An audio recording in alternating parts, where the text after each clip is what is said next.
आज जैसा कि हमने कहा था ना कि हम लोग आर्गनॉन पे बात करेंगे, तो उसी क्रम को आगे बढ़ाते हुए हम लोग आज बात करेंगे कि क्या कंटेंट है इसमें। एक तो इंट्रोडक्शन पूरा पढ़ना है हमको। इंट्रोडक्शन पढ़ना इसलिए ज़रूरी है कि उससे आपको बहुत से हिंट्स मिल जाएँगे। तो एफए नंबर 1, 2 जो ऐसा कहता है कि हमको जो है रैपिड और जेंटली क्योर करना है। लेकिन उसकी शर्त ये है कि उसमें हमें कोई थ्योरी नहीं बनानी है। जो हमने एक्सपेरिमेंटली देखा है, उसके हिसाब से काम करना है। कोई भी साइंस जिसमें एक्सपेरिमेंट हुए हैं और उसके जो फिर नेट रिजल्ट आया है, उसके अकॉर्डिंग काम करना है। 1, 2 यही कहता है कि 1, 2 ने कहा कि हम कोई भी चीज़ ऐसे थ्योरी में नहीं लेंगे। नंबर 3 और 4 वो कहता है कि what is to be cured in disease. Hahnemann sir कहते हैं what is to be cured in disease. ये एक बहुत ही महत्वपूर्ण और इम्पोर्टेंट प्रश्न है, ठीक है? और ये प्रश्न का उत्तर हमें हर हाल में खोजना ही चाहिए कि what is to be cured in disease. क्योंकि अगर हम ये चीज़ नहीं समझते, तो हम गलती करेंगे। हुँ। जैसे कि कैंसर का पेशेंट आता है, अगर हम उस प्रोसेस को समझ लेते हैं, तो हमको आसान हो जाएगा। लेकिन अगर हम उस प्रोसेस को नहीं समझते हैं, तो हम दिक्कत में आ जाएँगे।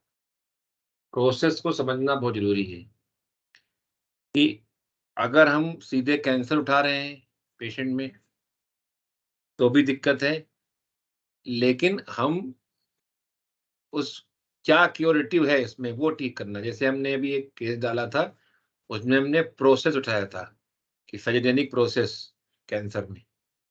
तो आपको what is to be curative disease और क्या हमारी दवाओं से क्या ठीक हो सकता है, उसकी पैथोलॉजी कितनी डीप है। जैसे कि हेनमेन सर ने जगह-जगह पे बताया है कि जैसे आपने नक्सोमिका दी, बेलेडोना दी, तो उसके बाद एक कोई डीप एंटीसोरी दे दो।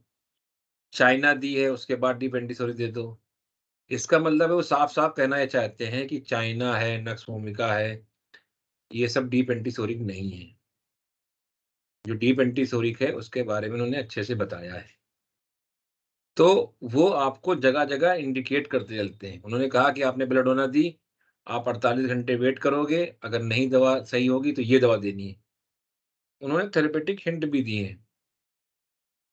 इसी तरह एनिमल सर ने अपनी किताब में 2 ऑथर्स की बहुत तारीफ़ की।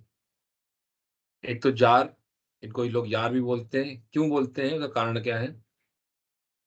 क्योंकि वो जर्मन थे। जर्मन में जैसे हम लोग एक गाड़ी है हमारे भारत में दिखती है, उसमें लिखा रहता है वॉक्सवैगन, लेकिन हम लोग पढ़ते हैं फॉक्सवैगन। क्योंकि उनके पढ़ने का लिखने से नहीं दिखना है हमको, तो जे जार में JHAR को लोग ले लेते हैं, कुछ लोग उसको यार भी बोलते हैं। जैसे कार्ल जंग भी बोलते हैं। कार्ल जंग मतलब क्यों बोलते हैं? CARLJUNG, तो का कुछ लोग कार्ल यंग भी बोलते हैं। तो क्योंकि वहाँ पे बोलने का प्रोनंसिएशन का तरीका अलग है, इसलिए वो ऐसा हो सकता है।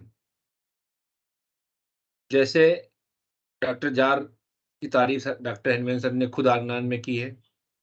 आपके लिए क्वेश्चन है, ढूँढिएगा कहाँ पे इन्होंने तारीफ़ की है। वहाँ पे उन्होंने बोइंग हसन सर की बोइंग हसन सर की तारीफ़ की है और जार सर की। बोगर सर की तारीफ़ नहीं की है, तो बोगर सर तो बाहर की बात है। तो जार सर ने भी बहुत जगह पे हिंट दिया है, थेरेपेटिक हिंट। थेरेपेटिक का मतलब ये है कि आप किस डिज़ीज़ को डील करने जा रहे हैं, उसमें क्या दवा की पॉसिबिलिटी हो सकती है। ठीक है? एक तरीका है जहाँ पे जैसे उन्होंने लिखा है, एक बहुत अच्छा इंडिकेशन दिया है। उन्होंने कहा है पेशेंट छोटा है, बड़ा है, अमीर है, गरीब है, बिज़नेसमैन है, क्या है, लेबर है, उससे मतलब नहीं। अगर उसको कैविटी है दाँत में और बहुत सीवियर पेन हो रहा है, तो आप कैमोमिला 30 की एक डोज़ दो, उसको इम्प्रूवमेंट शुरू हो जाएगा। फिर उसके बाद आप अपना केस टेकिंग और जो भी उस प्रोसेस में जाइए। कई बार पेशेंट इमीडिएट रिस्पॉन्स चाहता है कि आपकी दवा इमीडिएट रिस्पॉन्स करे। वो सोचता है कि डॉक्टर साहब के पास जाएँगे और कई बार आपका जो इमीडिएट रिस्पॉन्स है वो भी आपको एक अच्छे होम्योपैथ की तरह आपकी पहचान दिलाता है। विजेकर सर भी बोलते थे कि जब इमरजेंसी केस आते हैं, वो जितने भी ये आपकी मास्टरी रहेगी, वो आपके लिए बेनिफिशियल रहेगा प्रैक्टिस के लिए भी, पेशेंट का विश्वास बढ़ता है आपके अंदर और कैसे आप एक कॉन्फिडेंट डॉक्टर के रूप में उभर के आते हैं कि आप इमरजेंसी केसेस को भी हैंडल कर सकते हैं। आप डिपेंडेंट नहीं हैं उसके लिए एलोपैथी पे। लेकिन जैसा कि हम सब जानते हैं कि हर पैथी की एक लिमिटेशन है, वैसे भी हमारी पैथी की भी लिमिटेशन है, जिसको हेनमैन सर ने साफ-साफ बोला है कि फ्रैक्चर हो गया है, तो आप उसको दवा नहीं देंगे कि फ्रैक्चर हो गया, दवा सही कर देंगे। किसी को करंट लग गया है वो करंट के बाद जो उसके साइड इफ़ेक्ट आए हैं, उसको तो ट्रीटमेंट है। लेकिन कोई इलेक्ट्रिक शॉक आ गया है, कोई डूब रहा था, उसके फेफड़े में पानी चला गया है, वहाँ पे आप एलोपैथी के पास जाएँगे, जहाँ पे कुछ ऐसी इमरजेंसी है जो आपसे डील नहीं हो सकती है, उसमें ज़बरदस्ती पंगे मत लीजिए आप। वो हेनमैन सर ने साफ-साफ बोला है कि मान लो कोई चीज़ आपके अंदर कोई चीज़ घुस गई, तो उसको आप नहीं निकाल सर्जन निकाल सकता है, उसको समझो हम सही कर देंगे। या किसी का फ्रैक्चर हो गया है मान लो, ऐसा फ्रैक्चर हुआ है, मल्टीपल फ्रैक्चर हो गए हैं, ठीक है? या जैसे कंपाउंड फ्रैक्चर हो गए हैं, तो उसको आप जो है एलोपैथी से ठीक करा लो ना चुपचाप। हेनमैन सर साफ-साफ कहते हैं कि गलत होम्योपैथी दवा से अच्छा है कि आप एक बार ज़हरीली एलोपैथी दवा दे दो। आपको दवा नहीं समझ में आ रही है, आप ज़बरदस्ती दवा देते मत रहो। या कोई ऐसा पेशेंट आया जिसको कोई भी ऐसी इमरजेंसी हो सकती है जहाँ पे आपको लगता है ये पेशेंट के लिए लाइफ थ्रेटनिंग है, तो वहाँ वहाँ पे आप अपनी कलाकारी नहीं करेंगे। अक्सर लोग गलती करते हैं, फिर उससे उनकी बदनामी होती है। ऐसा नहीं कि आपके पास रिजल्ट नहीं, लेकिन ज लिमिटेशन है, देखो सीधी-सीधी सी चीज़ है। अगर किसी को करंट लगा है तो उसको क्या उस समय सॉफ्ट ट्रीटमेंट चाहिए, जो भी चाहिए, वो तुरंत चाहिए उसको। या कोई हड कंपाउंड फ्रैक्चर हो गया है, तो तुम जोड़ लोगे। क्योंकि जो ऑर्थोपेडिक डॉक्टर होता है बेसिकली वो इंजीनियर होता है। वो आपकी सारी बोन्स का अलाइनमेंट लाता है, उसपे तार लगाता है, नट बोल्ट लगाता है, स्क्रू लगाता है, छोड़ देता है। फिर वो आपके पास अब तक हीलिंग के लिए है।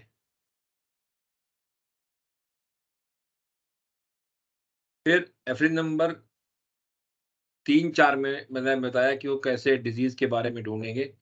एफडी नंबर 5 पे डॉ हेनमैन सर एक तो फंडामेंटल मियाज़म पे गए हैं और एक्यूट में उन्होंने एक्साइटिंग कॉज़ बोला है।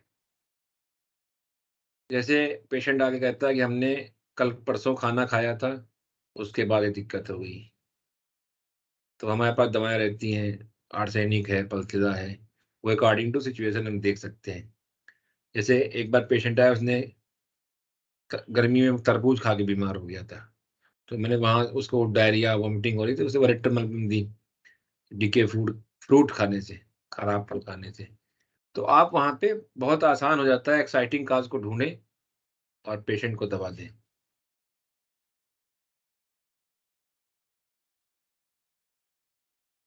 एफए नंबर 6 कहता है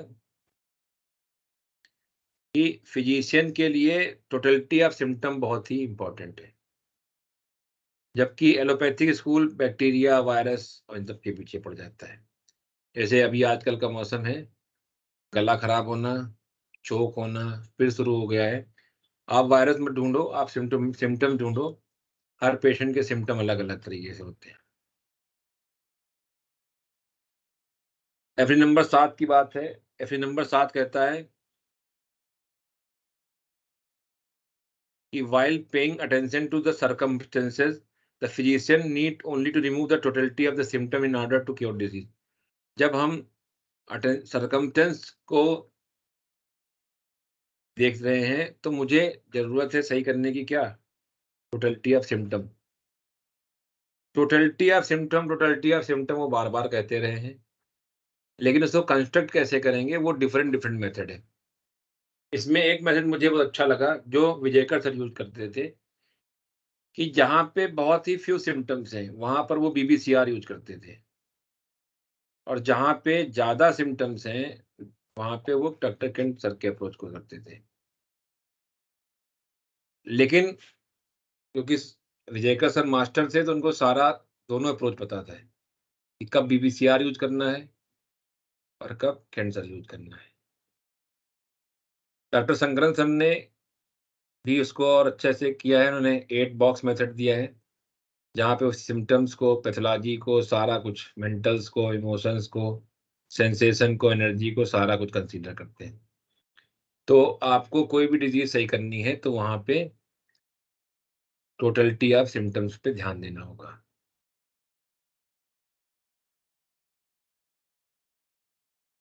एफरी नंबर 8 की बात है। एफरी नंबर 8 कहता है कि अगर आपने सारा, if all the symptom be eradicated the disease always be cured. अगर अगर आपने सिम्पटम्स पेशेंट में जो थे उनको रिमूव कर दिया है तो डिजीज भी इंटरनली क्योर ही हो जाएगी। ऐसा नहीं कि डिजीज अंदर बच जाए। ये कहता है एफरी नंबर 8।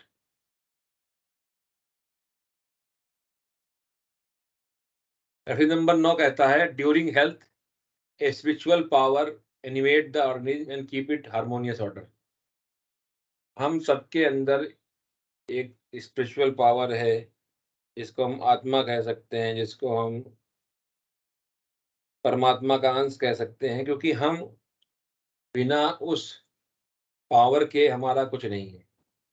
अगर वो खत्म हो जाती है तो हम डेड बॉडी रह जाते हैं। डेड बॉडी से ना कोई बात करेगा।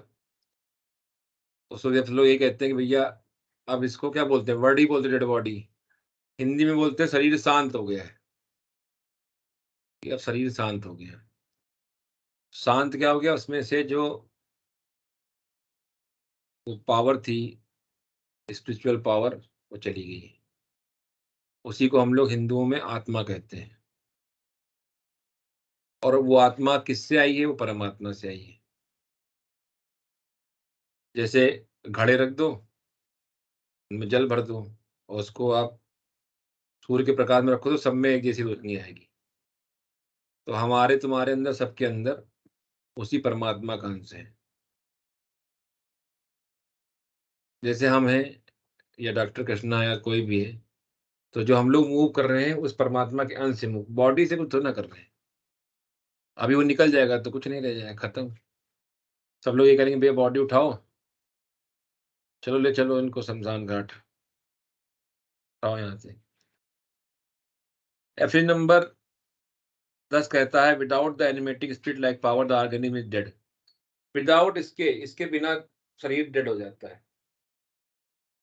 इसका मतलब है कि हमको अगर कोई प्यार कर रहा है, हमको कोई चाह रहा है, तो वो किसको चाह रहा है? बॉडी को, वो इस आत्मा को। बेसिकली वो जाने अनजाने में आत्मा को ही चाह रहा है। बिना उसके तुम्हारी बॉडी बेकार ही है ना। लेकिन अगर सिर्फ आत्मा है तो बॉडी का क्या करोगे? और सिर्फ बॉडी है तो आत्मा क्या करोगे? दोनों जरूरत है। ठीक है, अकेले कैसे हो सकता है? ठीक है। तो जैसे नहीं, लाइट पंखे में चली जाए तो कहते लाइट चली गई, अब पंखा नहीं चलेगा, सर्किट खराब हो जाए। फिर reference number 11, in disease the vital force only is primary morbidly derange and expressive suffering by abnormal sensation in function of organism. Reference number 11 में जो एबनॉर्मल सेंसेशन की बात आई है, उसी को डॉक्टर शंकरन ने बहुत इंपॉर्टेंस दी है। कि जो एबनॉर्मल सेंसेशन आते हैं हमारी बॉडी में, जब भी हमारा वाइटल फोर्स डिरेंज होगा तो वो एक्सप्रेशन कैसे देगा? Abnormal sensation functioning of the organism, abnormal sensation देगा। सनसनाहट, जैसे एक पेशेंट ने कल कहा मुझे कान में सनसनाहट हो रही है, तो मैंने कहा मैं आपकी सनसनाहट को नहीं समझ पा रहा हूँ, आप समझाइए। कई बार पेशेंट बोलता है चिलकन हो रही है, सनसनाहट हो रही है। तो आप, अब आपका काम ये है कि आप सारा कुछ उसके ऊपर छोड़ दो, उससे कहो आप समझाओ इसको कैसे है। तो पेशेंट ने बताया कि सनसनाहट का मतलब है जैसे मच्छर भून भुन कर रहा है, तो वो बोल क्या रहा? सनसनाहट। और बेसिक बजिंग बोल रहा है वो। फिर हमने एक आवाज़ उसको और सुनवाई, मोटर चलने की। उसने कहा ये नहीं, फिर उसने कहा आवाज बिल्कुल वैसी है जैसे मच्छर भन भन करता है। तो बोल क्या रहा था सनसनाहट है बेसिकली क्या है? बजिंग है। तो आप क्या करना है कि आप पेशेंट जो बता रहा है एब्नॉर्मल सेंसेशन, वो बहुत ही इम्पोर्टेंट है और उनको आपको पेशेंट से पूछना है। अगर हम आपसे क्वेश्चन पूछें कि सबसे पहले सेंसेशन की बात किस एफरिज में की गई, तो आपका क्या आंसर होगा?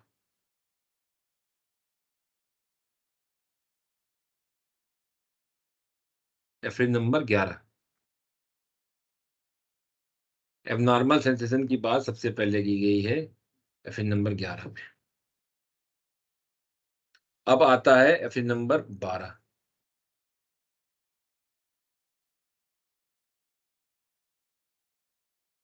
वो कहते हैं जब आप टोटलिटी ऑफ सिम्पटम बनाते हो और उसको रिमूव करते हो तो जो भी इंटरनल और एक्सटर्नल मॉर्बिड स्टेट थी वो दोनों सही हो जाती है।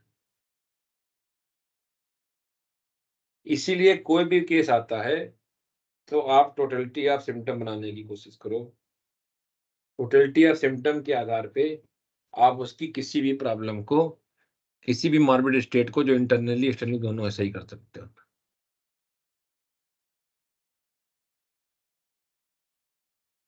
फिर एफरी नंबर 13 में हनुमान सर कहते हैं to regard those disease that are not surgical as a peculiar distinct things reside in human frame is an obvious absurdity which that is rendered allopathy so pernicious.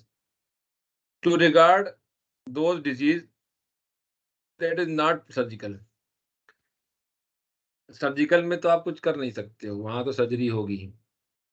इसको लोग गलत समझते हैं, इस वर्ड को, सर्जिकल वर्ड को। वो कहते हैं किडनी की जो पथरी है वो सर्जिकल है। गलत। वहां तो अपना आपका स्कोप है।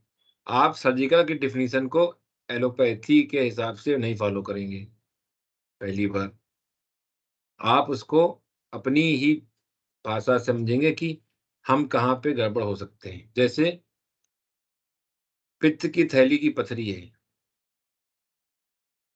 हो सकता है आप में से किसी के पास इसके 100% रिजल्ट हो, लेकिन मेरे पास इसका 20% रिजल्ट है, 80% रिजल्ट नहीं है।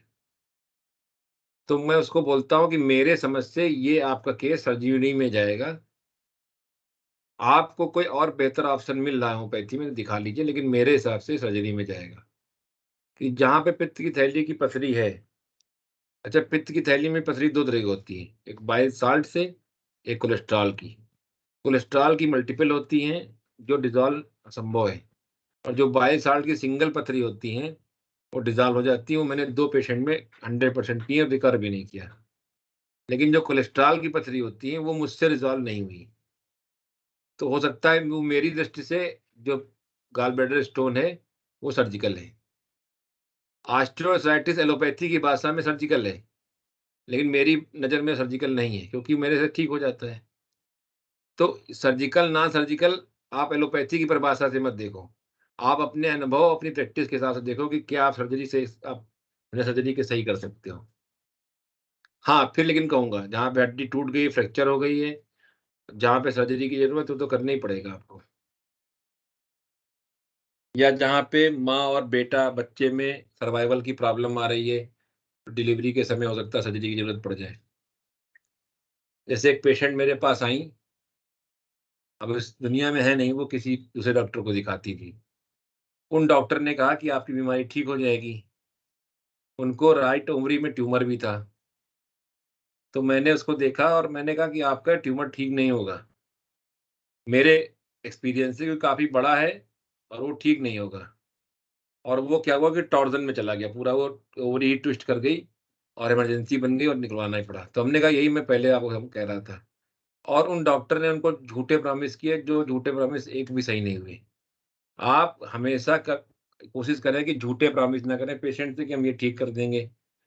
आपको समझना चाहिए कि क्या ठीक कर, जैसे हमने अभी बात ना की, अभी नंबर 3 और 4 की, कि क्या ठीक कर सकते हैं, क्या नहीं ठीक कर सकते। और ये समय के साथ भी आता है। जैसे फॉर एग्ज़ाम्पल आज से 3 साल पहले मुझसे कोई कहता कि डायबिटीज़ ठीक कर लोगे? तो मैं कहता भैया मेरे पास इलाज नहीं। लेकिन 3 साल में मेरा कॉन्फिडेंस देख बढ़ा है कि मैं डायबिटीज पेशेंट को भी ठीक कर सकता हूँ, बशर्ते पेशेंट कोऑपरेटिव हो। तो वहाँ पे जहाँ पे HbA1c 11-12 आ रहा था, वो 6-7 तक आ गया है और पेशेंट में इम्प्रूवमेंट बहुत अच्छे आने लगे हैं। लेकिन आज से 3 साल पहले मैं इस पे ना कर देता कि मेरे पास इलाज नहीं है। ऐसे बहुत से लोग लाइपोमा मना कर देते हैं कि लाइपोमा नहीं देखेंगे, लेकिन मैं देखता हूँ, रिजल्ट भी आता है। तो ये आपके खुद पर्सनल एक्सपीरियंस में भी है कि आप क्या ठीक कर पा रहे हो कि नहीं ठीक कर पा रहे हो। ज़रूरी नहीं कि आप हर केस को सर्जिकल बता दो और हर केस को नॉन सर्जिकल बता दो कि सर्जिकल नहीं सही हो जाए। ये आपके एक्सपीरियंस पे भी डिपेंड करता है।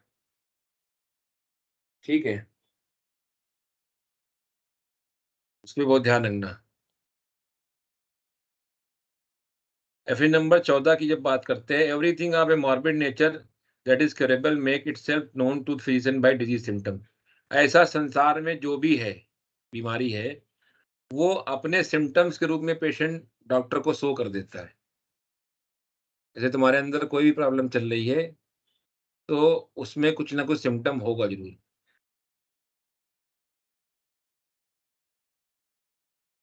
कई बार वो सिम्पटम अजीबो-गरीब हो सकते हैं,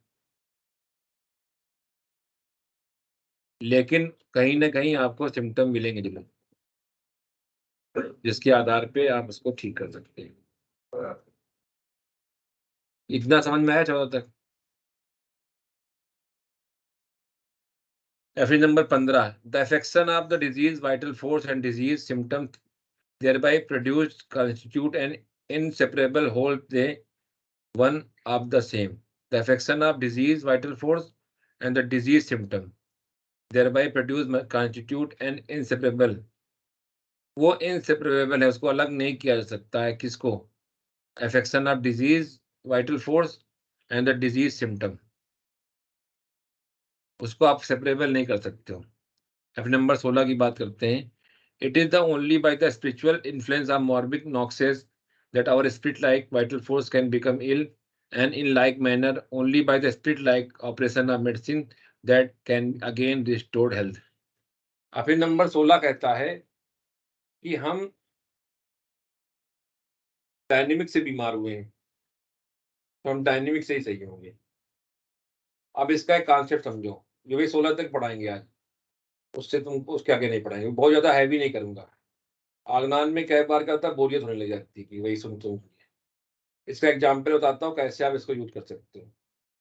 एक पेशेंट जो बहुत सालों से अल्प्राजोलम ले रहा है या कोई ऐसी दवा खा रहा है, तो वहां पे जो बीमारी अब जो उसके आ रही है आर्टिफिशियल डिजीज, वो डायनेमिक नहीं है। उसको हनमे सर ने कहा है आर्टिफिशियल मीन से आई है। डायनेमिक मीन का मतलब क्या है कि कोई भी चीज जो डायनेमिक मेथड से आए, जैसे आपके सोच से, किसी इन्फ्लुएंस से, किसी इन्वायरमेंट, जैसे आजकल मौसम देखो कैसा हो रहा है। आज जैसे बारिश हो रही है, कल धूप थी, उससे पहले और तेज धूप थी, मौसम चेंज हो जा रहा है। वहाँ पे जो भी इन्फ्लुएंस आएँगे पेशेंट पे डायनामिक आएँगे। लेकिन अगर वो किसी भी फिजिकल चीज़ से आ रहे हैं, तो उसका इलाज कैसे होगा? क्योंकि वो डायनामिसिटी तो है नहीं, उसका इलाज भी डायनामिक से ही होगा। ठीक है? जैसे एक पैथी है, जिसको आरपी पटेल सर यूज़ करते हैं, टॉटोपैथी। अगर कोई मेडिसिन ने आपको नुकसान किया है बहुत ज़्यादा खाने से, तो वो उसी मेडिसिन को पोटेंटाइज़ फॉर्म में दे देते थे। क्योंकि वहाँ पे हनीमैन सर ने साफ-साफ कह दिया है कि जो एडायनेमिक मेडिसिन्स हैं, वो आपके शरीर में एडायनेमिक प्रॉब्लम प्रोड्यूस कर देंगी। क्योंकि डायनेमिक तो है नहीं, शरीर में प्रोड्यूस क्या करेंगी? एडायनेमिक। तो डायनेमिक को ठीक करने के लिए हमको डायनेमिक ही चाहिए। ठीक है? इसको कैसे समझें? बहुत से पेशेंट जो हैं जब लॉन्ग टर्म तक एलोपैथी दवाएँ खा लेते हैं, तो उनमें कोई भी सुधार आने के चांस खत्म हो चुके होते हैं। जैसे स्टेरॉइड खा लिया वो समय तक, अल्प्राज़ोलम खा लिया, इस तरह की चीज़ें खा ली, तो वहाँ पे फिर सुधार होने के चांस बहुत कम हो जाते हैं।